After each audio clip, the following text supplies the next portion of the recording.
Good evening. Class 12 physics की नई unit शुरू करने जा रहे हैं जिसका नाम मैग्नेटिज़म है। ठीक है, काफ़ी इंटरेस्टिंग और काफ़ी बड़ी यूनिट है। अभी चलेगी आपकी जुलाई लेगी पूरा। अच्छी यूनिट है, न्यूमेरिकल इसमें तरह तरह के आते हैं। ठीक है, जब हमने अपने इस चैप्टर की या इस कोर्स की शुरुआत करी थी तो हमने एक चीज़ पढ़ी थी कि हम बेसिकली सब चीज़ इलेक्ट्रोमैग्नेटिज़म के अंदर पढ़ रहे हैं। इलेक्ट्रोमैग्नेटिज़म, हाँ वो अलग बात है, बहुत सी बुक में आपका मैग्नेटिज़म से ही शुरू होता है, पर वो गलत बात है। हमने बेसिकली इलेक्ट्रोमैग्नेटिज़म से शुरुआत करी थी अपनी वीडियो। ठीक है, अभी यूनिट 3 भी इलेक्ट्रोमैग्नेटिज़म के अंदर आएगी। यूनिट 1, 2 तो आ ही गई, यूनिट 4, यूनिट 5 ये सारी आपकी इलेक्ट्रोमैग्नेटिज़म के अंदर आएगी। ठीक है, जनरली देखिए इलेक्ट्रोमैग्नेटिज़म में 3 केस थे। केस 1 क्या था? केस फर्स्ट आपका इलेक्ट्रोस्टैटिक प्रिंसिपल था, और इलेक्ट्रोस्टैटिक प्रिंसिपल में आपने क्या देखा था कि जब भी चार्ज किस में हो, रेस्ट में हो, तो अपने चारों तरफ वो एक फील्ड बनाता है, नाम होता है इलेक्ट्रिक फील्ड। ठीक है, फिर इसके बाद आपने यूनिट 2 देखी थी जिसको बोलते हैं करंट इलेक्ट्रिसिटी, और साथ में आप यही मैग्नेटिज़म यहाँ इंक्लूड कर दो। ये दोनों यूनिट का जन्म कब हुआ कि जब आपका चार्ज मूव करने लग गया, और वो भी कैसे? यूनिफॉर्म स्पीड से मूव करने लगे, है ना। आपके इलेक्ट्रॉन क्या है, यूनिफॉर्म स्पीड से मूव करने लगे, तो क्या करते हैं वो अपने चारों तरफ दोबारा एक फील्ड बनाते हैं, पर वो फील्ड इलेक्ट्रिक फील्ड और मैग्नेटिक फील्ड दोनों होती है। जा रहे हैं, फील्ड बना रहे हैं। ठीक है, दोनों तरह की आप पे फील्ड होती है। ठीक है, चार्ज जब मूव करेगा यूनिफॉर्म वेलोसिटी से, कांस्टेंट वेलोसिटी से, तो इलेक्ट्रिक फील्ड तो पहले से बन रही थी, अब वो मैग्नेटिक फील्ड भी बनाएगा। क्लियर? और इसके बाद आपका तीसरा केस हो जाता है जब चार्ज क्या करने लग जाए, एक्सेलरेट करने लग जाए, तब आपकी इलेक्ट्रोमैग्नेटिक वेव आती है। तो जो हमारा इस चैप्टर का बेस है वो सिर्फ इतना है कि चार्ज जब क्या करने लग जाए, मूव करने लग जाए, वो भी यूनिफॉर्मली, तो हम बोलेंगे वो मैग्नेटिज़म को या मैग्नेटिक फील्ड को क्या देता है, जन्म देता है। तो आपको ये पता चला कि चार्ज moving uniformly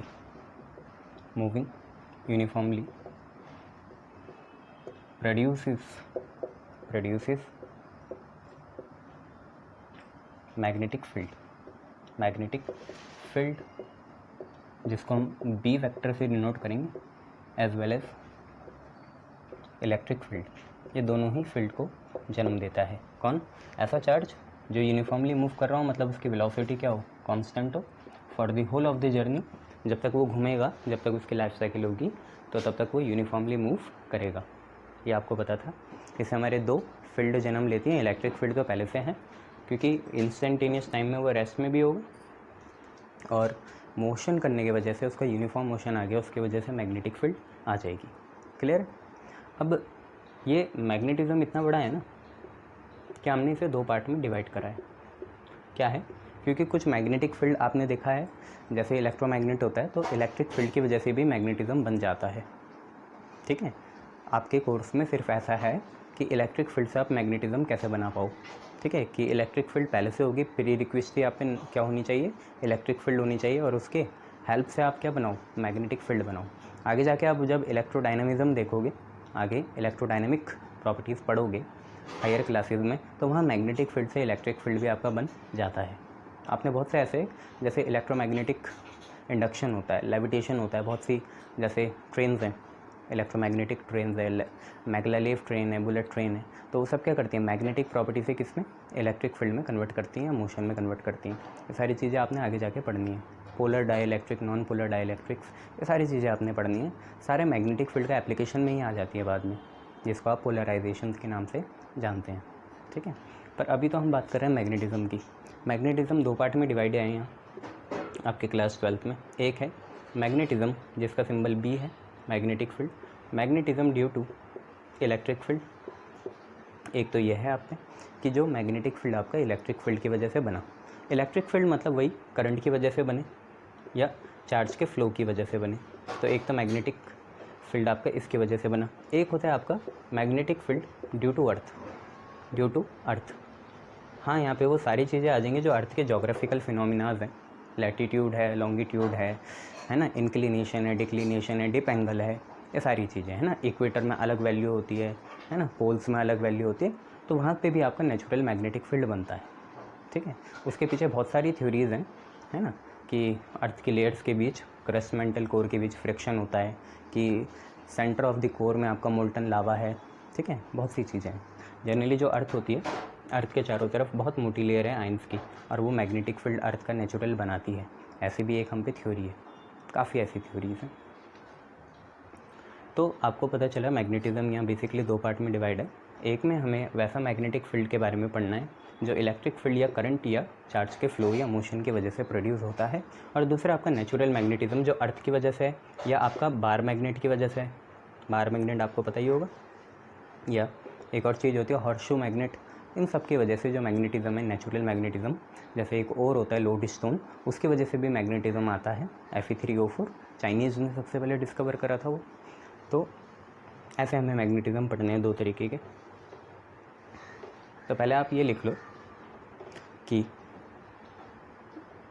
पता ही चल गया आपको कि मैग्नेटिज्म है क्या। It is a branch of physics which deals with the study of magnetic field due to single charge.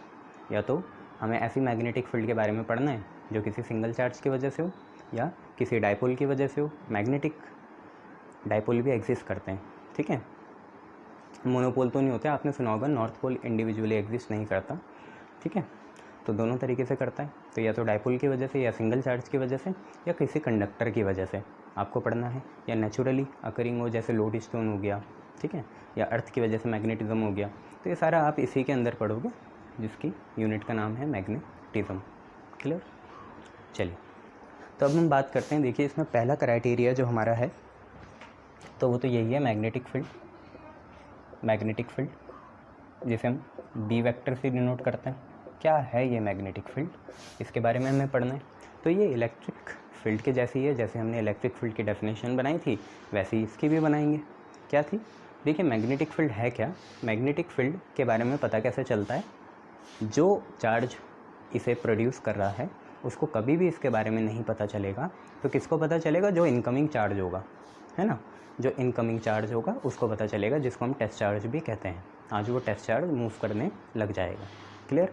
तो जब मान लो ये हम पे एक सोर्स चार्ज है और ये आगे के डायरेक्शन में मूव कर रहा है v वेलोसिटी से, तो अपने चारों तरफ ये एक फील्ड बनाएगा।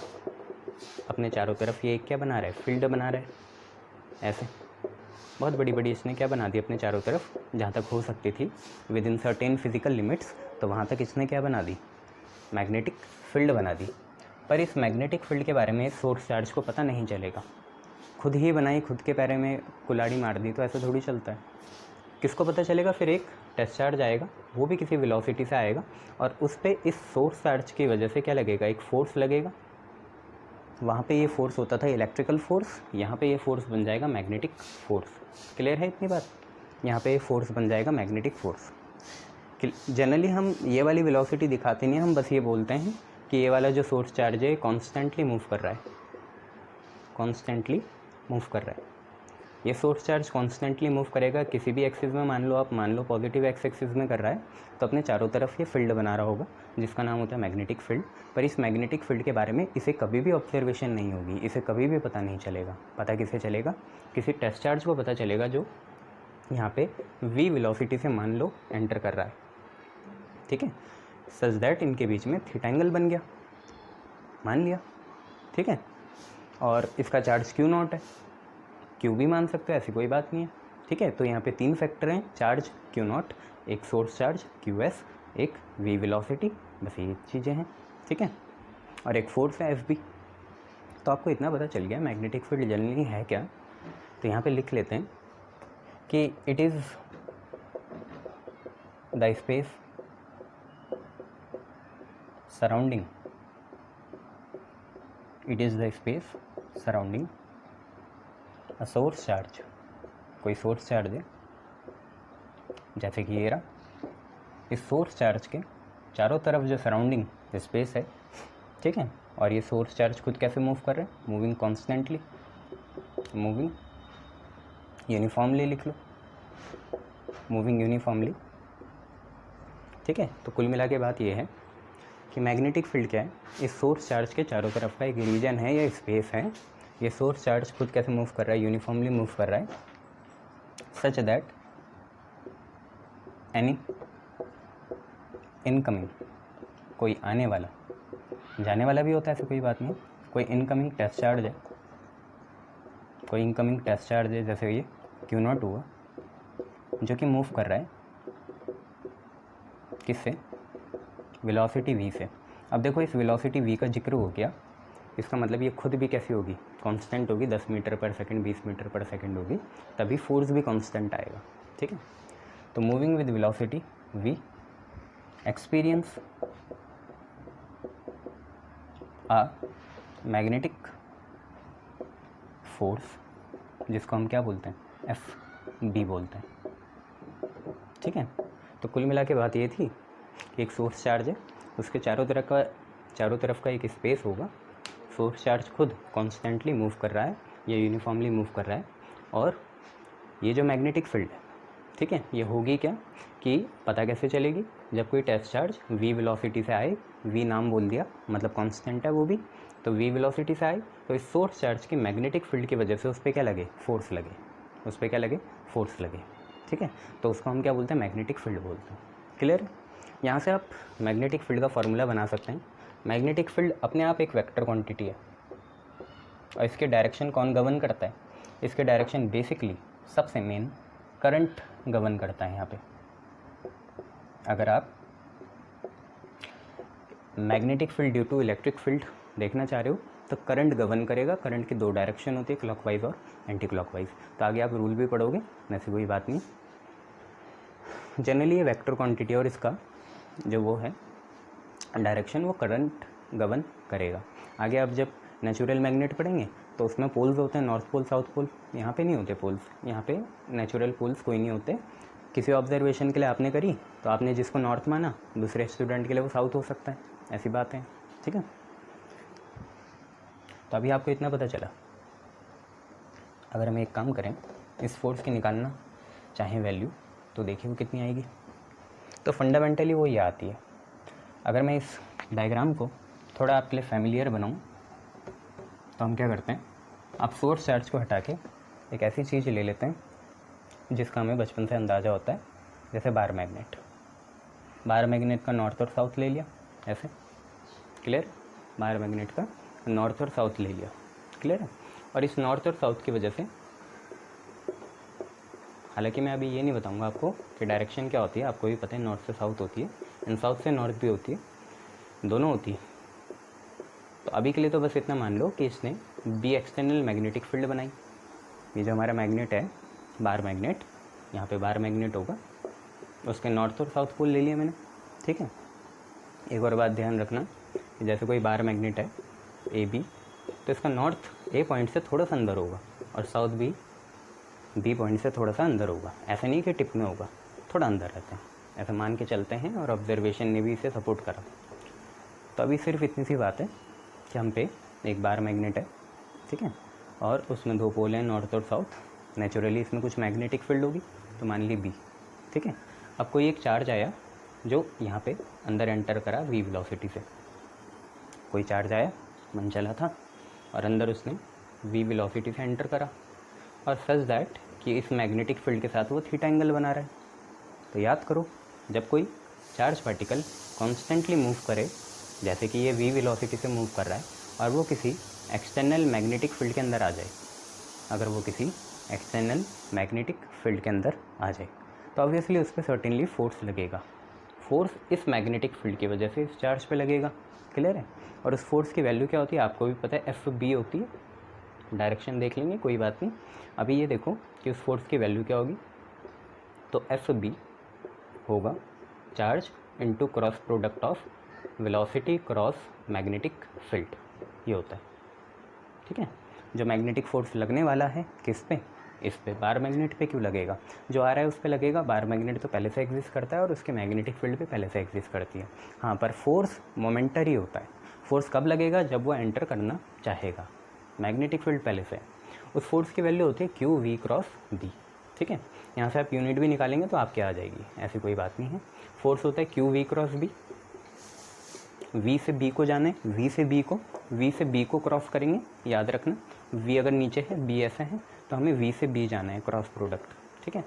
इसे खोलेंगे तो एंगल आ जाएगा और क्रॉस में साइन आता है, क्रॉस तो वेक्टर प्रोडक्ट होता है ना, तो साइन आएगा, तो ये बन जाएगा आपका Q V B sine theta, Q V B sine theta, ये आपकी फोर्स की वैल्यू आ गई। अब यहाँ पे कुछ बातें कैसे, सबसे पहले हम बी की वैल्यू निकाल लेते हैं। तो बी की वैल्यू देखिए आएगी क्या, साइन की तो कोई यूनिट नहीं होती, पर अगर लिखना है तो लिख लो एफ बी नोटेशन है, यानी बी नोटेशन है, तो एफ बी अपन कितना क्यू वी साइन थीटा, ये आपके मैग्नेटिक फील्ड की वैल्यू आई कितनी, F B upon Q V sine theta. अब इसमें एक चीज़ देखिए आप, यहीं से इसकी यूनिट निकालिए, तो फोर्स क्या होती है भैया, न्यूटन, ठीक है, चार्ज की होती है कूलम, वेलोसिटी की होती है मीटर पर सेकंड, ठीक है, फोर्स की न्यूटन, चार्ज की कूलम, वेलोसिटी की होती है मीटर पर सेकंड, और साइन की नहीं होती, ये हाफ एंगल है इसकी नहीं होती, सॉलिड एंगल की होती है, ठीक है, इसकी नहीं। तो यहाँ से मैग्नेटिक फील्ड की यूनिट आई न्यूटन पर कूलम, अगर मैं लिखना चाहूँ तो न्यूटन पर कूलम, मीटर नीचे ही रहेगा पर मीटर, और सेकंड ने जाना है ऊपर, ये ठीक है, न्यूटन पर कूलम पर मीटर सेकंड। और अगर मैं आपसे इसके डायमेंशन पूछ लूँ बी के, तो आपको ज़रा भी इसमें डाउट नहीं होना चाहिए कि यहीं से निकलेंगे। न्यूटन के देखो आप, न्यूटन फोर्स है, फोर्स के होते हैं ml T-2, नीचे गए कूलम चार्ज है, फंडामेंटल नहीं होता, चार्ज होता है करंट इनटू टाइम, तो यहाँ पे I इंटू टी लिख देंगे, करंट इनटू टाइम, और मीटर पर सेकंड तो LT-1, क्लियर, मीटर पर सेकंड वेलोसिटी होता है और उसके LT-1 होता है। अब यहाँ से अगर हम निकालें तो देखिए L से L कट गया, इतना क्लियर है, ML T-2 हुआ, कूलम IT, और L से L कट गया तो मीटर ऊपर है, ठीक है, T-2 है, देखो पहले ये से इससे ये कैंसिल हो जाएगा, T से T-1 कैंसिल हो जाएगा, तो मीटर है, T की पावर -2 बचा, और करंट का एम्पियर आता है तो A लिख सकते हो, और A ऊपर जाएगा तो A की पावर -1 आ जाएगा, ठीक है। तो न्यूटन का हो गया फोर्स ML T-2, कूलम का हो गया IT, मीटर पर सेकंड LT-1, T-1 से T कैंसिल, L से L कैंसिल, MT-2 ऊपर है, और I की वैल्यू कितनी आ गई, ऊपर जाके A इनवर्स आ गई। पर दुनिया के सबसे महान साइंटिस्ट के नाम पे मैग्नेटिक फील्ड की भी यूनिट बोली है, ठीक है, अनसंग हीरो कौन है, टेस्ला, ठीक है। तो ये तो हमारी डिराइव यूनिट हुई। SI यूनिट क्या है, SI unit system of international में SI यूनिट होती है टेस्ला, कैपिटल T, और वही पुरानी बात है, माइक्रो टेस्ला, मिली टेस्ला आपको पता ही है, मिली मतलब 10 की पावर -3 और माइक्रो मतलब 10 की power -4। It is like tribute to Nikola Tesla. जितने भी आप आज की डेट में इंडक्शन मोटर ये सब चीज़ों के जो डिज़ाइन देखते हो, प्रोटोटाइप देखते हो, वो वही चल रहे हैं जो टेस्ला ने दे दिए थे। टेस्ला के जो प्रोटोटाइप थे आज भी एक भी चेंज नहीं आया। जैसे टेस्ला ने स्प्लिट रिंग बोली मोटर में तो आज भी वही है, कम्यूटेटर बोला जनरेटर में तो आज भी वही है, वैसे ही डिज़ाइन चल रहा है, ठीक है। तो SI यूनिट इसकी टेस्ला है, और टेस्ला मतलब इसके बराबर हुआ newton, coulomb inverse, metre inverse second. और CGS यूनिट इसकी गॉस होती है, गॉस भी आपने पढ़ी है, गॉस थ्योरम उन्हीं के नाम पे है। यूनिफिकेशन थ्योरी दी थी इन्होंने भी, इलेक्ट्रिक फील्ड मैग्नेटिक फील्ड दोनों को जोड़ा था। गॉस थ्योरम आप यहाँ पे भी पढ़ोगे मैग्नेटो स्टैटिक्स में, तो गॉस इसकी CGS यूनिट हो जाती है। अब सिंपल सी बात, इन दोनों के बीच में कुछ तो रिलेशन होगा, जैसे 1 न्यूटन 10 की पावर 5 डाइन होता है, ठीक है, ऐसे इनके बीच में भी रिलेशन होगा। 1 जूल 10 की पावर 7 हर्ट्ज होता है, तो ऐसे इनके बीच में भी कुछ रिलेशन होगा। वो रिलेशन क्या है वो यहाँ लिख लेते हैं। 1 टेस्ला आपका 10⁻⁴ गॉस होता है। 1 टेस्ला आपका 10⁻⁴ गॉस हो गया। या आपका 1 गॉस जो है, 1 गॉस कितना है ये 10 की पावर 4 नीचे जाएगा, फिर ऊपर जाएगा, तो 10 की पावर -4 टेस्ला आ जाएगा। ठीक है, 1 गॉस आपका 10 की पावर -4 टेस्ला है, या 1 टेस्ला आपका 10 की पावर 4 गॉस है। क्लियर। चलिए कुछ स्पेशल केस देखते हैं कि ये फोर्स मैक्सिमम और मिनिमम कब होगा। तो देखिए वो सारी चीज़ें डिपेंड करेगी एंगल पे या ओरिएंटेशन पे। तो आपने फोर्स का फार्मूला देख लिया, वेक्टर में क्यू वी क्रॉस बी है और यहाँ पे है Q V B sine theta, यहाँ पे वैल्यू है। अब एक सिंपल सी बात है, ये फोर्स मैक्सिमम कब होगा, मिनिमम कब होगा। फोर्स मैक्सिमम कब होगा और एक चीज़ है फोर्स मिनिमम कब होगा। देखिए ये सारी चीज़ें एंगल पे डिपेंड करेगी। मैक्सिमम के लिए साइन की मैक्सिमम वैल्यू होनी चाहिए, साइन थीटा की वैल्यू 1 होनी चाहिए, और साइन थीटा की वैल्यू 1 आती है 90 पे, साइन 90 आपका 1 होता है। और ऐसे अगर आपको मिनिमम देखना है तो साइन की मिनिमम वैल्यू देखनी पड़ेगी। वैसे ट्रिग्नोमेट्री में भी कुछ लिमिटेशन होती है, मिनिमम वैल्यू साइन की -1 होती है 270 में, पर यहाँ पे ऑब्ट्यूज एंगल हम देखते नहीं हैं, तो साइन थीटा की वैल्यू यहाँ पे 0 मानेंगे और थीटा की वैल्यू हम कितनी ले लेंगे, 0 ले लेंगे। ये कंडीशन अगर हम डायग्रामेटिकली बनाएं तो होगा क्या, यहाँ नॉर्थ होगा, यहाँ साउथ होगा। ठीक है, ये आपकी बी हो गई, और अगर कोई चार्ज पार्टिकल ऐसा परपेंडिकुलर एंटर करे तो आपका फोर्स आएगा मैक्सिमम, और नॉर्थ साउथ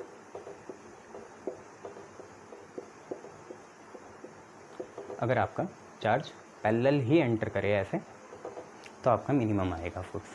ठीक है, परपेंडिकुलर में मैक्सिमम और पैरेलल में मिनिमम।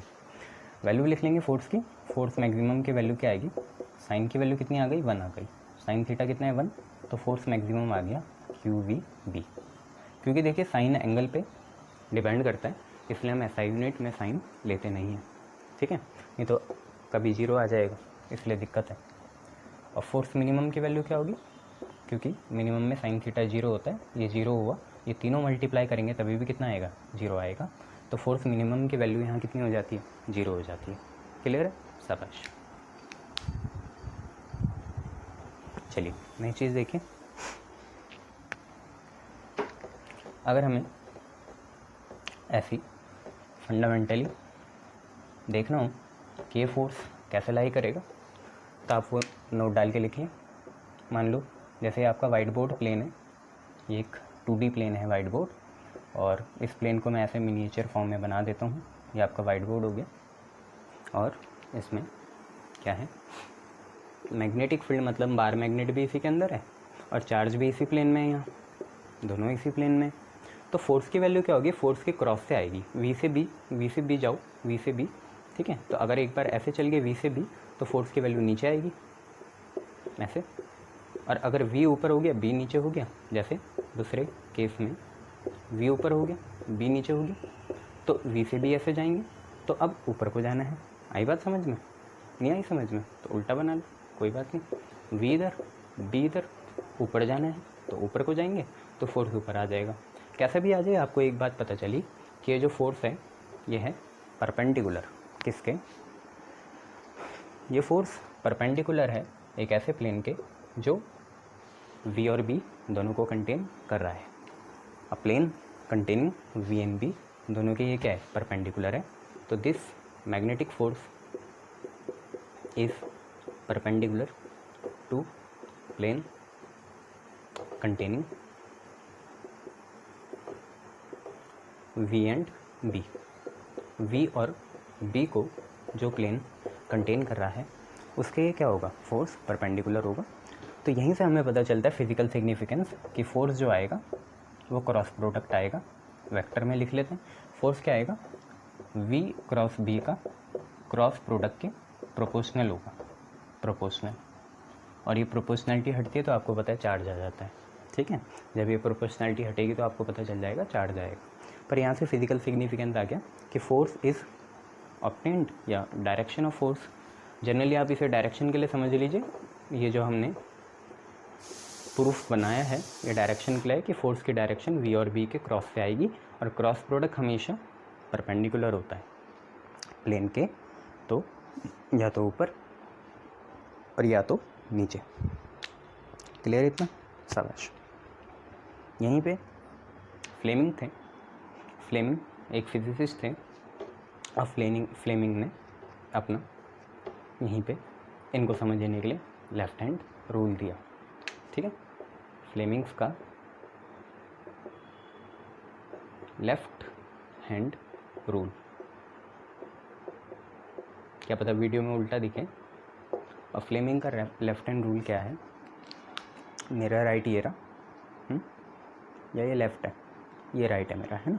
ऐसे देखूँगा तो ये राइट है और ये लेफ़्ट है, ठीक है। तो लेफ्ट हैंड रूल फ्लेमिंग का कुछ ऐसा था, ऐसा कि ऐसा कि आप thumb, four finger, middle finger, thumb, this is thumb, this is four finger and this is middle finger. ये जो है इनको आप ऐसे प्लेस करें या ऐसे ओरिएंट करें कि तीनों परपेंडिकुलर हों एक दूसरे के। जैसे ये देखो, ये दोनों के बीच में कितना है, 90 है। ये देखो, इन दोनों के बीच में भी कितना है, 90 है। इसको भूल जाओ, इनको देखो, इनके बीच में भी कितना है, 90 डिग्री है। तो तीनों म्यूचुअली परपेंडिकुलर होने चाहिए, ठीक है। तो फ्लेमिंग का लेफ्ट हैंड रूल ये बोलता है कि इफ़ यू प्लेस, अगर आप प्लेस करते हैं thumb, four finger and middle finger, कौन से हैंड की, लेफ्ट हैंड की, इन सच अ वे, ऐसे कुछ तरीके से आप thumb, four finger, middle finger को प्लेस कर दें दैट, देखिए मैंने ऐसे बना दिया, ठीक है। आप चाहते हैं तो इसे थोड़ा ऐसे बना ले, प्लेन से बाहर दिखना चाहिए। ये चीज़ मेरी थंब है। और याद रखना ओरिएंटेशन तो ऐसे ही चलेगी, पहले थंब आएगा, बीच में मिडल फिंगर आ ही नहीं सकती, थंब के बाद four finger and then middle finger. तो थंब है ऐसे रखा, ठीक है, एक प्लेन के बाहर आएगा, ये वाली चीज़ प्लेन के बाहर आ रही है। तो थंब हो गया, ये आपका फोर फिंगर हो जाएगा और ये आपकी मिडल फिंगर हो जाएगी। नहीं, छोटी से नहीं देखना, इंडेक्स फिंगर आपको बताइए कौन सी होती है, फोर फिंगर होती। तो अगर आप ऐसे अरेंज कर पाएँ जिसमें थंब और फोर फिंगर के बीच में भी 90 हो, फोर फिंगर और मिडल फिंगर के बीच में भी 90 हो, और थंब और मिडल फिंगर के बीच में भी क्या हो, 90 हो, तीनों म्यूचुअली परपेंडिकुलर हो, ठीक है, वो चीज़ आप लिखना है। तो in such a way that all three, यहीं से लिख लेते हैं, in such a way that all three are mutually perpendicular, तीनों कैसे हों, म्यूचुअली परपेंडिकुलर हो, ठीक है। देन आपका क्या होगा, देखो आपने एक फेडरल एजेंसी का नाम सुना होगा, यूएस की, FBI, federal bureau of investigation. यहाँ वो काम नहीं आएगी, यहाँ काम आएगी। F तो आपका फोर्स है, B आपका मैग्नेटिक फील्ड है, ठीक है, और I आपका या तो करंट हो जाएगा, और या तो करंट एक तरह का मोशन होता है, तो हम वेलोसिटी को भी यूज़ कर सकते हैं, ठीक है। तो ये क्यों बता दिया, क्योंकि आप याद रखना FBI मतलब थंब जो आपका इंडिकेट करेगा वो फोर्स को करेगा। कौन सा force, magnetic force. Four finger आपकी मैग्नेटिक फील्ड को इंडिकेट करेगी, फोर फिंगर, और मिडल फिंगर या तो आपका करंट को इंडिकेट करेगा या आपका वेलोसिटी को इंडिकेट करेगा। वेलोसिटी किसकी, charge particle that tries to enter the external magnetic field. Clear. Fleming का लेफ्ट हैंड रूल आपका इतना था, FBI, force, magnetic field, current या वेलोसिटी, और याद रखना middle finger, four finger, then thumb, four finger, then middle finger. ये चीज़ें आपको याद रखनी है। क्लियर है, शाबाश। इसके बाद आप लोग इसमें क्या बढ़िया चीज़ देख सकते हैं। तो होता क्या है, क्योंकि चार्ज मूव कर रहे हैं, और मान लो आप कोई 5 दोस्त हो, ये जो रूम है इसमें मैंने आपको टास्क दिया कि आपको मैग्नेटिक फील्ड निकालनी है। क्योंकि पहले आसान था, इलेक्ट्रिक फील्ड आप निकाल सकते थे लोकेट करके अगर कोई एपरेटस होता, क्योंकि वो रेस्ट में था। अब क्या है, अब चार्ज मूव कर रहा है और आप उसकी पोजीशन भी डिटरमाइन नहीं कर सकते। वैसे तो क्वांटम नेचर यहाँ लगेगा नहीं, पर मान के चलो आप डिटरमाइन नहीं कर सकते, इतना छोटा होता है पार्टिकल। तो मान लो आप अभी जब पार्टिकल यहाँ आए सामने है और आप पीछे से आए, आपने यहाँ ट्रेस करना चाहा, तब तक वो वहाँ भाग गया। फिर आप वहाँ ट्रेस करने गए, इधर भाग गया, यहाँ ट्रेस करने गए, उधर भाग गया, फिर उधर, फिर इधर, फिर नीचे, फिर आगे, फिर सामने, तो बहुत दिक्कत आने वाली है। तो इसका फिजिसिस्ट ने या फिज़िक्स कम्युनिटी ने क्या तोड़ निकाला, उन्होंने बोला कि भूल जाओ सारी मैग्नेटिक फील्ड। अगर आप किसी कंडक्टर के लिए या किसी करंट कैरिंग के लिए या किसी चार्ज के लिए मैग्नेटिक फील्ड निकालना चाहते हैं टोटल, तो पूरी ना निकालिए, मैथ के प्रिंसिपल का यूज़ करिए, जिसे हम बोलते हैं इंटीग्रेशन। आप एक छोटे से पार्ट के लिए निकाल ले उसको, मतलब एक कंडक्टर होगा, उसके छोटे से पार्ट के लिए आप छोटी सी मैग्नेटिक फील्ड निकाल लो। और ऐसे बहुत सारे पार्ट हैं यहाँ पे, तो उनका आप इंटीग्रेशन कर दोगे तो आप पे टोटल मैग्नेटिक फील्ड भी आ जाएगी। फिजिसिस्ट का इसके पीछे क्या रोल था या क्या उनका सोचना होगा? उनका सोचना ये होगा कि अगर उस पार्ट में, छोटे से पार्ट में, जैसे कंडक्टर होगा, उसका छोटे से पार्ट में अगर कोई मैग्नेटिक फील्ड मिल गई तो अच्छी बात है, हम ऐसा मान के चलेंगे कि सब में ही इतनी होगी। उसके जैसे मान लो लाखों करोड़ों स्मॉल एलिमेंट हो गए उस कंडक्टर के छोटे से पार्ट के जैसे। तो अगर उसमें डी बी है, मान लो बी होती तो छोटा सा पार्ट डी बी हो गया, तो अगर उसमें डी बी है तो मान के चलेंगे सब में है, और अगर उसमें नहीं होगी तो कहीं भी नहीं होगी, तो बाकियों में निकालनी ही नहीं है। ठीक है, उसमें निकाल दी और उसके जैसे सब में होगी, ऐसा मान के चलेंगे। या अगर उसमें नहीं होगी तो कहीं भी नहीं होगी। ठीक है, तो ये सबसे पहले किसने बताया? नाम तो कुछ अलग है, पर इंग्लिश में आप उसे बायट-सैवर्ट लॉ बोल सकते हो। उसमें कुछ चीज़ें साइलेंट होती हैं, बायट-सैवर्ट लॉ, ये जो वर्ड है इसमें कुछ चीज़ें साइलेंट होती हैं। तो नाम कुछ और है, पर हम बायट-सैवर्ट लॉ कह के नाम चला लेंगे, बायट-सैवर्ट लॉ, बायट-सैवर्ट लॉ। क्लियर है? ये पहला प्रिंसिपल है आपका जो काम आएगा आगे बहुत सारी डेरिवेशंस में। क्लियर? देखो फिर बायट-सैवर्ट लॉ क्या है, सिंपल सी बात है। देखिए बायट-सैवर्ट लॉ क्या कहना चाहेगा आपको कि ये एक तरह का लॉ है, this law deals with small magnetic field, this law deals with small magnetic field, जिसको हम डीबी बोल लेंगे, for a small current carrying conductor. एक छोटा से स्मॉल करंट कैरिंग कंडक्टर होगा, या आप उसे एलिमेंट मान लो तो ज़्यादा आसान होगा। ठीक है, तो ये लॉ आपके किससे डील करता है कि एक हम छोटा सा करंट कैरिंग एलिमेंट मान लेंगे और उसके हम मैग्नेटिक फील्ड निकालना चाहेंगे। फ़ायदा क्या होगा? फ़ायदा ये होगा कि बी पूरे कंडक्टर का आपका कैसा आ जाएगा, मान के चलेंगे कि अगर ये कंडक्टर होते इसके छोटे छोटे पार्ट कर दिए और एक पार्ट का अगर डी बी है तो हम मान के चलेंगे इसका भी डी बी होगा, इसका भी डी बी, इसका भी डी बी, इसका भी डी बी, इसका डी बी, सारे पार्टों का कितना होगा? डी बी होगा। और अगर ऐसे पार्ट्स का इंटीग्रेशन कर दें तो हमें होल ऑफ द बॉडी का मैग्नेटिक फील्ड मिल जाएगा। तो मैग्नेटिक फील्ड पूरे कंडक्टर का कैसे आएगा? डी बी से। डी बी क्या है? डी बी एक स्मॉल मैग्नेटिक फील्ड है, किसके लिए? छोटे से करंट के एलिमेंट के लिए, उसी का पार्ट होगा छोटा सा। ठीक है, करंट एलिमेंट का नाम कैसे बोलते हैं? आई डी एल बोल लेते हैं, इससे काम चल जाता है। ठीक है, आई क्या है? वही करंट है जो पूरे कंडक्टर में फ़्लो कर रही होगी, और डी एल उस छोटे से एलिमेंट की लेंथ है। जैसे मान लो यहाँ पे एक कंडक्टर है जो इधर और इधर भी एक्सटेंड हो सकता है, और मान लो इस पर आई करंट फ़्लो कर रहा है ऐसे। अब बड़ी मुश्किल हो जाएगी क्योंकि ये इन्फानाइट कंडक्टर है, इसकी मैग्नेटिक फील्ड निकालना ट्रेडिशनल मेथड से क्या हो जाएगा? बड़ा मुश्किल हो जाएगा। तो निकालेंगे कैसे? इसका एक छोटा सा पार्ट मान लेंगे यहाँ पे। इस पार्ट का नाम अभी आप कुछ भी बोल लें, एक्स वाई बोल लीजिए, कोई दिक्कत नहीं है।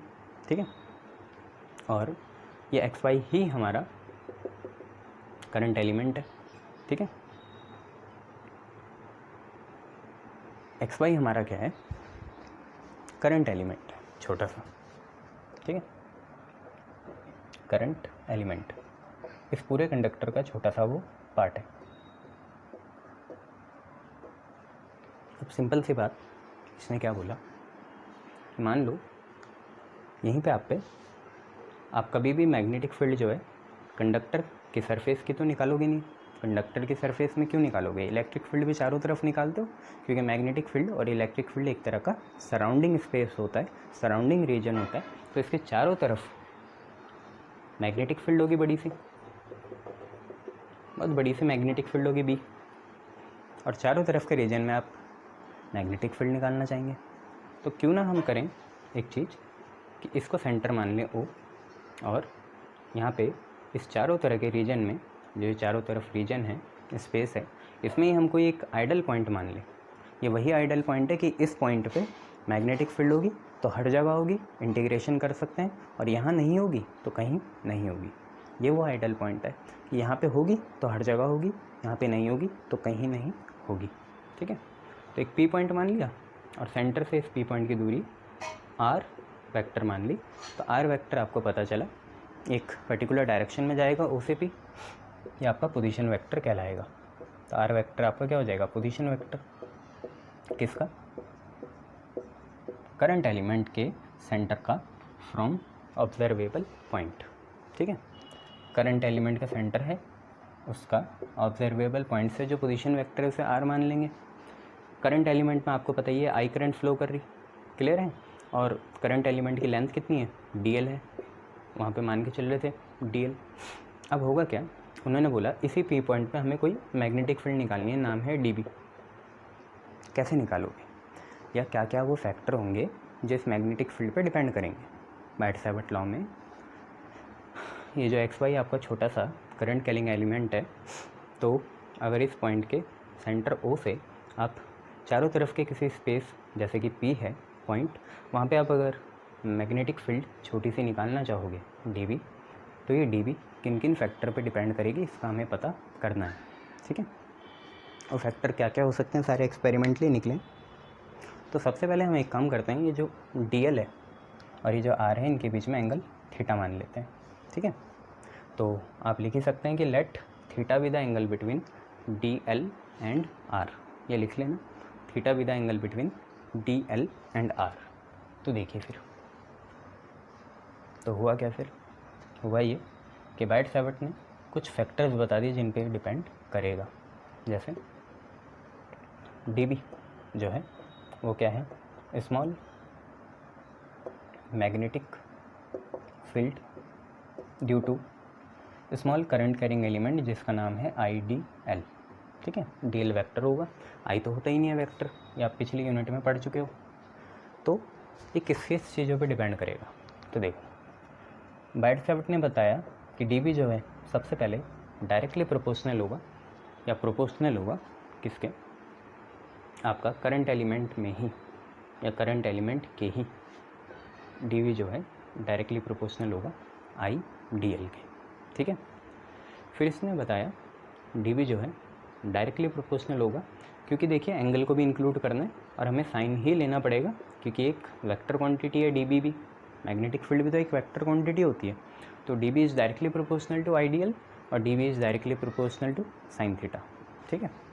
इसके बाद डीबी भी इन्वर्स स्क्वायर लॉ को फॉलो करता था, तो ये इन्वर्सली प्रोपोर्शनल होगा पोजीशन वेक्टर के स्क्वायर के, ये। तो dB is directly proportional to I D l, dB is directly proportional to sine theta, और dB is inversely proportional to r square, ये सारी चीज़ें थी। अगर हम इसे कंबाइन करें तो हमें कुछ ऐसा मिलता था कि DB directly proportional to I D L sine theta by are square, ये हमें मिलता था, ठीक है। I D L sine theta by are square, ये हमें ऑब्टेंड हो गया था बायट-सैवर्ट लॉ से। ये ना वेक्टर फॉर्म है ना कुछ फॉर्म है, ये भी प्रिलिमिनरी फॉर्म है, अभी इसमें कुछ नहीं हो सकता, आगे बनाएंगे। ऐसे ही हमने कूलम्ब्स लॉ के साथ करा था, डायरेक्ट हटेगा तो कोई कांस्टेंट आएगा, तो ज़रा समझें कांस्टेंट क्या आने वाला है। उससे पहले मैं आपको एक चीज़ बता दूं, आपने एप्सिलॉन नॉट के बारे में पढ़ा था। एप्सिलॉन नॉट क्या होती है, परमिटिविटी होती है। परमिटिविटी क्या चीज़ है, मेरे पास सेम डायमेंशन के दो मटेरियल हों, एक मान लो आयरन है और एक मान लो माइका है, और इनको सेम इलेक्ट्रिक फील्ड में हमने रखा, subject to the condition same electric field में रखा, तो आपको पता है आयरन ज़्यादा इलेक्ट्रीफाइड हो जाएगा, ठीक है, और माइका कम होगा। तो ऐसा कौन सा पैरामीटर है जो इसे गवर्न करता है, तो वो एप्सिलॉन नॉट है। तो ऐसे यहाँ पे उसका एप्सिलॉन नॉट का भाई आएगा आपका म्यू नॉट, ठीक है। म्यू नॉट आपका नया भाई आया। म्यू नॉट की वैल्यू क्या है, या म्यू नॉट होता क्या है, परमियाबिलिटी होता है। जो काम इलेक्ट्रिक फील्ड में परमिटिविटी का है, वही काम मैग्नेटिक फील्ड में परमेबिलिटी का होगा, परमियाबिलिटी, ठीक है। जैसे सेमी परमिएबल मेम्ब्रेन होती है ना, वैसे ही आया परमियाबिलिटी, और नॉट लग गया तो फ्री स्पेस या वैक्यूम की होगी, तो परमियाबिलिटी ऑफ फ्री स्पेस आपका म्यू नॉट होता है। वैल्यू क्या होती है इसकी, तो ये होती है 4 पाई इंटू 10⁻⁻⁷ ये होती है, ठीक है। यूनिट अभी निकालेंगे कितनी होगी, अभी तो म्यू नॉट देख लो आप। म्यू नॉट वही है जो परमिटिविटी है, परमिटिविटी जो काम इलेक्ट्रिक फील्ड में करती है, वही म्यू नॉट आपका मैग्नेटिक फील्ड में करेगा, ठीक है। देखिए डायरेक्ट हटा तो वैल्यू देखिए क्या आई, d B directly proportional to mu naught by 4 pi, direct हटेगा तभी तो कांस्टेंट आया, तो d B is mu naught upon 4 pi I D L sine theta by are square, यहाँ पे आया। अभी भी ये प्रिलिमिनरी है, क्योंकि आपको बताऊंगा मैं एक चीज़ अभी। देखिए डी बी आया mu naught upon 4 pi I D L sine theta by are square, ठीक है। और म्यू नॉट अपॉन 4 पाई की वैल्यू आप यहीं से निकाल सकते हैं, कितनी होगी 10⁻⁻⁷ होगी। यहीं से देखिए 4 पाई नीचे गया तो 10⁻⁻⁷ के बराबर हुआ। अब जरा इसकी यूनिट निकाल लो, किसकी, चाहे म्यू नॉट की निकालो चाहे 4 पाई की निकालो, किसी की भी निकालो, बात तो एक ही पड़ेगी। तो देखिए म्यू नॉट की अगर आपको वैल्यू निकालनी है, या 4 पाई भी साथ में ले लें, तो म्यू नॉट अपन 4 पाई की देखिए वैल्यू क्या आएगी, यहीं से देखिए डी बी है, ठीक है, साथ में देखिए आर स्क्वायर ऊपर जाएगा और आइडियल साइन थीटा आपका नीचे आ जाएगा। क्लियर है इतना, देखो म्यू नॉट अपन 4 पाई की वैल्यू क्या आएगी, आर स्क्वायर ऊपर जाएगा डी बी के साथ, और आइडियल साइन थीटा नीचे आएगा। यहीं से यूनिट बनाओ, ऐसा ही नहीं पूछ रहा हूँ, यूनिट बोल रहा हूँ। तो डी बी की कितनी होगी, टेस्ला, ठीक है। देखो ये भी डिस्टेंस है, और आर बी क्या होता है, डिस्टेंस। डी एल भी तो लेंथ है, और आर बी एक तरह की लेंथ ही तो है, पोजीशन वेक्टर। तो डी एल से आर कट गया तो टेस्ला, देन आपका मीटर आया, और अपॉन में देखिए आई है, आई होता है एम्पियर। तो आपको पता चल गया टेस्ला मीटर पर एम्पियर है, कितनी है, टेस्ला मीटर पर एम्पियर। यहाँ पे भी लिख लीजिए टेस्ला मीटर पर एम्पियर, और यहाँ पे भी लिख लीजिए टेस्ला मीटर पर एम्पियर, ठीक है, टेस्ला मीटर पर एम्पियर। क्लियर, शाबाश। म्यू नॉट अपॉन 4 पाई आपको चल गया पता। अब जरा हम एक चीज़ देखेंगे कि इसकी वेक्टर फॉर्म क्या होगी और नॉर्मल फॉर्म क्या होगी। तो उसमें थोड़ी दिक्कत है। क्यों दिक्कत है, क्योंकि अगर आपको याद हो तो जो थीटा एंगल था, याद था, ये कंडक्टर था, ये हमारा पोजीशन वेक्टर था। थीटा एंगल जो था डीएल और आर के बीच का था। डीएल तो है, आर तो है ही नहीं, ऊपर आर नहीं है, तो ऊपर आर लाना पड़ेगा किसी तरीके से, ठीक है। नहीं तो ऐसे तो काम बनेगा नहीं, डीएल है, आर तो है ही नहीं, कैसे चलेगा काम। आई बात समझ में। थीटा एंगल जो था डीएल और आर के बीच का था। डीएल तो है ऊपर, आर तो है ही नहीं, तभी तो आप क्रॉस बना पाओगे। तो आर लाना पड़ेगा। तो आर देखिए कैसे लाएंगे, उसी को हम इंक्लूड करते हैं vector form of Biot-Savart law. Biot-Savart law की वेक्टर फॉर्म में हम उसे इंक्लूड कर देते हैं।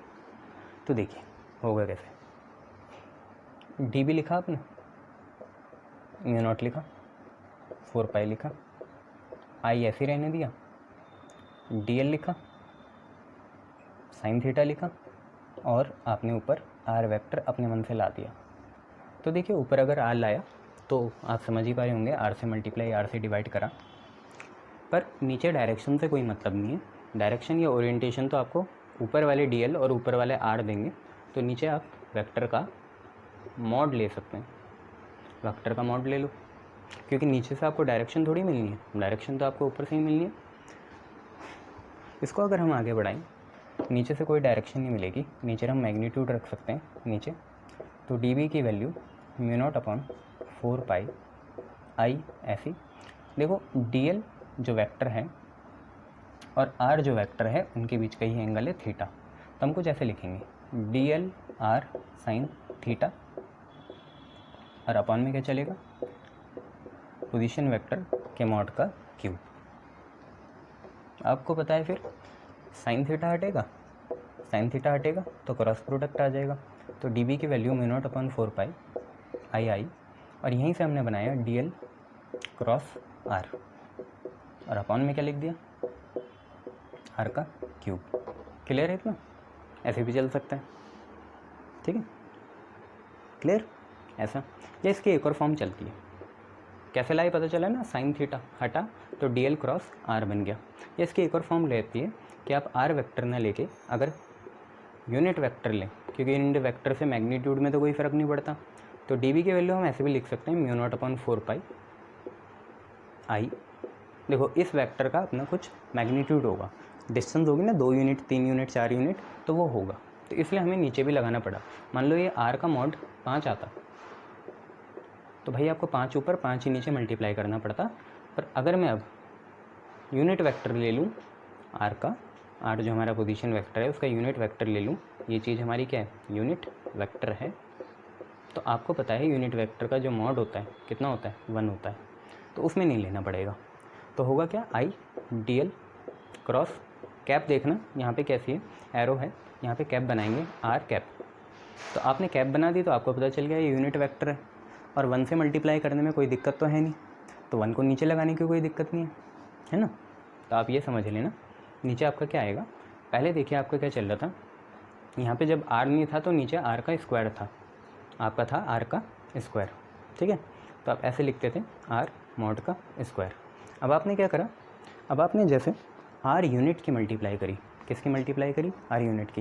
ये तो पता है ना नीचे R स्क्वायर था पहले, R क्यूब कब हुआ, जब ऊपर R और नीचे R मल्टीप्लाई करा, R वेक्टर। आज हम R कैप यूज़ कर रहे हैं जो कि आपका यूनिट वेक्टर है। तो ज़रा ध्यान से देखो अब क्या है, मैं आपसे ये बताते चलूँ कि जैसे यहाँ देखो R था, पहले तो R स्क्वायर था ना, और यहाँ कुछ नहीं था, फिर आपने क्या लगाया, R लगाया, तो आपने क्या कर दिया, यहाँ वेक्टर R का स्क्वायर चल रहा था और साथ में एक और R मल्टीप्लाई करा, ये दोनों मिलके क्या बने, क्यूब बने। आज भी ऐसे ही करना पड़ेगा, आज आपने मल्टीप्लाई क्या करा, ऊपर यूनिट वेक्टर R करा, तो आपको नीचे यूनिट वेक्टर R का क्या लगाना पड़ेगा, मॉड लगाना पड़ेगा। इतनी बातें क्लियर है? जैसे यहाँ करा R था तो उसका मॉड लगाया, ऐसे यहाँ पे है R यूनिट वेक्टर, उसका मॉड लगा दिया।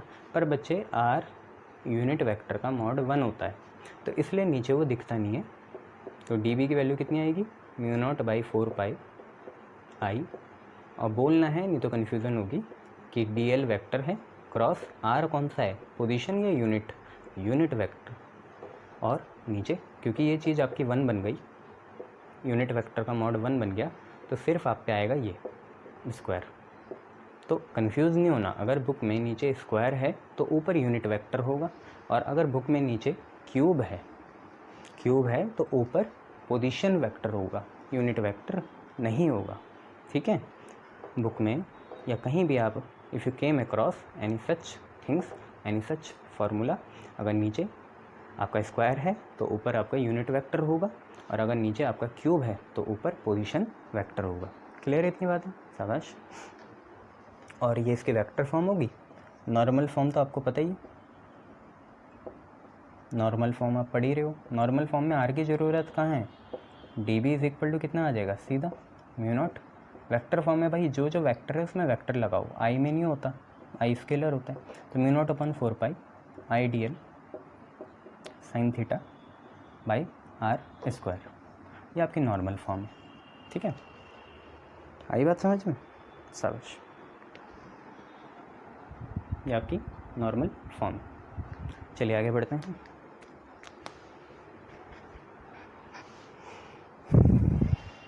बाइट सावर्ट लॉ की भी कुछ खामियां होती है कि जैसे यहाँ मान के चलते हैं कि जिस कंडक्टर के आप छोटे से एलिमेंट की मैग्नेटिक फील्ड निकालना चाह रहे हैं, उस कंडक्टर में करंट का डिस्ट्रीब्यूशन यूनिफॉर्म होना चाहिए। कि जैसे इस कंडक्टर में ए से बी या एक्स से वाई हम जा रहे थे, तो अगर यहाँ आई करंट थी तो ऊपर भी आई और बीच में भी हर किसी पॉइंट में कितनी होनी चाहिए, आई होनी चाहिए। तो यूनिफॉर्म चार्ज या करंट का डिस्ट्रीब्यूशन यहाँ होना चाहिए, या तो यूनिफॉर्म चार्ज का या तो करंट का डिस्ट्रीब्यूशन यहाँ होना चाहिए। ठीक है, चलिए एप्लीकेशन देखिए बायट-सैवर्ट लॉ के। Application of Biot Savart law, BSL लिखेंगे भाई, है ना। Application of Biot Savart law. Biot Savart law के कुछ एप्लीकेशन देखना। आपको ये पता चला कि बायट-सैवर्ट लॉ ने बोला छोटे से करंट एलिमेंट के लिए जो मैग्नेटिक फील्ड होगी वो होगी dB, और dB की वैल्यू होगी μ0/4 I, जो ये आपको लिखना है I d l sine theta by r²। Normal form या स्केलर फॉर्म लिख रहे हैं तो dB की value I μ0/4 I d l sine theta by r²। Clear, शाबाश। अगर आपको क्यूब लिखना है तो dl क्रॉस r लिखो, या तो पोजीशन, तो आपका नीचे r³ आएगा, नहीं तो वैसा। तो dB की वैल्यू आपको ये भी पता चली कि वो है μ0/4 I dl क्रॉस, ध्यान से देखना पोजीशन वेक्टर नहीं है, या पोजीशन वेक्टर है सर, पोजीशन है, तो नीचे क्या आएगा, r³ आएगा, और अगर यूनिट होता तो r² आ जाता। अब देखिए इसके एप्लीकेशन क्या है। पहला एप्लीकेशन देखो, तो find the magnetic field of whole conductor. पूरे कंडक्टर की ये मैग्नेटिक फील्ड निकाल देगा, पूरे कंडक्टर की ये मैग्नेटिक फील्ड निकलवा देगा। कैसे, कुछ नहीं, इसका इंटीग्रेशन करना है। बी पूरा कैसे मिलेगा, बी पूरा कैसे मिलेगा, इसका इंटीग्रेशन करना है। किसका integration of μ0/4 I dl cross position vector upon modulus of position vector का क्यूब। ठीक है, तो पूरी आपको ऐसे मिल जाएगी। ये कुछ अलग थोड़ी है, ये मैंने क्या करा, मैंने इंटीग्रेशन कर दिया। किसका, dB का। यही तो बताया था आपको, छोटा सा पार्ट निकाला उसका इंटीग्रेशन कर दो तो पूरे कंडक्टर का आ जाता है। तो इसका इंटीग्रेशन कर दिया ये, और ये जो dB था ये कुछ और नहीं ये था, तो यहाँ पुट कर दिया। क्लियर है। अब बायट-सैवर्ट लॉ के कुछ और एप्लीकेशन भी हैं। सेकेंडरी एप्लीकेशन क्या है, क्योंकि आप करंट से करंट डेंसिटी पढ़ के आए हो, तो बायट-सैवर्ट लॉ ये बोलता है कि मैग्नेटिक फील्ड करंट डेंसिटी के टर्म्स में भी निकल सकती है। तो देखो दूसरा एप्लीकेशन है मैग्नेटिक फील्ड dB छोटी सी in terms of current density. Current density जो आपका J वेक्टर होता है उसके टर्म में हम ये निकालना चाहेंगे। ठीक है, तो कैसे निकलेगी, सिंपल सी बात है, आपने ये पढ़ा कि dB की वैल्यू होती है μ0/4 I dl cross r position upon modulus of r का होल क्यूब। ये आपने पढ़ा है। अब देखिए करंट डेंसिटी कैसे बनाएंगे, सिंपल सी बात है कि हम क्या कर देंगे, हमें आइडियल दिख रहा है, आइडियल दिख रहा है आपको, I और dl। ठीक है, इसमें क्या करेंगे, क्योंकि current density current upon area होती है, तो यहाँ पे एरिया से डिवाइड और एरिया से मल्टीप्लाई कर देंगे। ना ये स्केलर प्रोडक्ट है, ना ये वेक्टर प्रोडक्ट है, ना डॉट है, ना कुछ है, नॉर्मल है। अब देखिए होगा क्या, करंट जो है अपॉन में क्या है, एरिया है, करंट अपॉन एरिया तो J बन गया, और J भी क्या होता है, वेक्टर होता है। और यहाँ पे देखिए कितना बच रहा है, एरिया इंटू dl। देखो एरिया में भी चेंज आ सकता है, ऐसी कोई बात नहीं है कि हमने ज़िंदगी भर एक ही डायमेंशन के कंडक्टर से डील करना है। कभी मोटा कंडक्टर होगा उसकी भी मैग्नेटिक फील्ड निकालनी पड़ेगी, और कभी थिन्स की भी निकालनी पड़ेगी। तो आप लोग क्या करोगे, D आपका चेंज होता है, D एक हिसाब से आपका डिफरेंशियल चेंज होता है, तो आप क्या करोगे, इस D को ऐसे रखोगे और एरिया इंटू लेंथ भी लिख सकते हैं, क्योंकि चेंज लेंथ में तो आ ही रहा है, या डिफरेंशियल आपकी लेंथ है तो आपकी डिफरेंशियल एरिया भी बन सकता है। तो हमने D बाहर ले लिया, A को भी अंदर ले आए। एरिया इंटू लेंथ आपका वॉल्यूम होता है, खुद देखो area metre square, length metre, तो मीटर क्यूब आएगा, मतलब वॉल्यूम हो गया। तो आपका आया D और एरिया इंटू लेंथ वॉल्यूम हो गया, तो J dV। यहाँ पुट करके देखो आइडियल की जगह जे डी वी। अब आपको बस ये देखना है कि यहाँ पे स्केलर कौन है, वेक्टर कौन है। तो जे तो आपका वेक्टर है और लेंथ और एरिया स्केलर होते हैं। हाँ, डी एल भी आपका क्या था, डी एल भी आपका क्या था, स्केलर था या वेक्टर था, डी एल वेक्टर था ना, ये ऐसे इस पर वेक्टर लगा दो, फिर दिक्कत होगी, है ना। ए डी एल हो गया, जे डी वी हो गया, आई बाई ए। तो जी भी तो वेक्टर है, हाँ तो जे डी वी लिख लेंगे, कोई बात नहीं। तो देखो D V is equal to mu naught upon 4 pi I by determinant R का क्यूब। अब बस ये देख लेते हैं कि यहाँ पे वेक्टर कौन है, स्केलर कौन होगा। आई बाई ए, आई बाई ए जे आया, जे आपका क्या होता है, वेक्टर होता है, ठीक है। और आइडियल की जगह हम जे डी वी डाल के देख लेते हैं, और डी वी को हम स्केलर के जैसे ही ट्रीट कर लेते हैं, कोई बात नहीं, क्योंकि जे आ गया ना, जे वेक्टर है, तो डी एल को हम, डी वी को हम स्केलर के जैसे ट्रीट कर लेते हैं, मतलब हम मैग्नीट्यूड ले रहे हैं सिर्फ इसका, ठीक है। तो यहाँ पे कैसे बनेगा, आई डी एल आपका बन गया I D L J D V, और जिसमें डी वी हमारा बाहर रहेगा ऐसे, जे अंदर आएगा और उसका क्रॉस होगा किसके साथ, आर के साथ। क्लियर है, याद रखना जे और आर का क्रॉस है यहाँ, किसका क्रॉस है, जे और आर का। जे वेक्टर दिखता है असली में, डी वी में शंका है, डाउट है, वेक्टर भी हो सकता है स्केलर भी हो सकता है, पर जे हमेशा वेक्टर होता है। चेंज इन वॉल्यूम क्या लेते हैं हम, वो अलग बात है कि ये करंट एलिमेंट कैसा है, इसकी एक पर्टिकुलर लेंथ है, प्रोग्रेसिव होगा ये, पर वॉल्यूम तो आपका चेंज कैसा आया, स्केलर ही आएगा। तो यहाँ पे ये हटा दो, डी तो क्योंकि बाहर आ गया ना, डी जो था आपका बाहर आ गया, डिफरेंशियल की वजह से ही तो लेंथ क्या बनी, वेक्टर बनी, डी तो बाहर आ गया, अब डी वी रहा, डी वी स्केलर भी हो सकता है इसलिए बाहर निकाल दिया, है ना। और बहुत से लोग इसे ऐसे भी लिखते हैं, डी वी पीछे भी लिख देते हैं। तो डी वी की value in terms of current density आपकी कितनी है, mu naught upon 4 pi J cross R D V by R cube, ठीक है। चलो एक और देखो, D V in terms of charge and velocity, charge Q and velocity किसकी, पार्टिकल की, वी, उसी पार्टिकल का चार्ज और उसी की वेलोसिटी। इसको बना के देखते हैं, देखिए ध्यान से देखना, वही लेते हैं आइडियल, आई लिया, साथ में क्या लिया, डी एल लिया, आइडियल, और इसमें चेंज करते हैं, कैसे, देखो कि आई को हम लिख सकते हैं D Q by D T, और यहाँ डी एल लिख सकते हैं, पर डी क्यू लिखना सही नहीं है, क्यों, क्योंकि जो हमारा पार्टिकल है उस पर चार्ज तो क्यू है। अब वो अलग बात है, वो क्यू चार्ज का पार्टिकल 5 सेकंड के लिए भी घूम सकता है और 0.05 सेकंड के लिए भी घूम सकता है। तो अब ये भी हो सकता है कि टाइम इंटरवल डेल्टा टी हो और कभी डी टी हो, पर चार्ज तो क्यू ही रहेगा। टाइम चेंज हो सकता है, कभी ज़्यादा है, कभी इंस्टेंटली है, और कभी टाइम इंटरवल बहुत बड़ा है। टाइम तो चेंज हो सकता है, डी टी आ सकता है, डेल्टा टी आ सकता है, पर चार्ज क्यू ही है। उसी चार्ज पार्टिकल को तो मूव करना है, वो क्यू चार्ज से ही मूव करेगा, चाहे कम टाइम में चाहे ज़्यादा टाइम में। तो यहाँ पे D Q by D T की जगह क्यू बाई डी टी लिख देते हैं, ठीक है, और क्यू इंटू आप पे बचा D L by D T. देखिए आप ध्यान से देखें तो डी एल आपका क्या है, लेंथ या डिस्टेंस, और डी टी आपका टाइम है।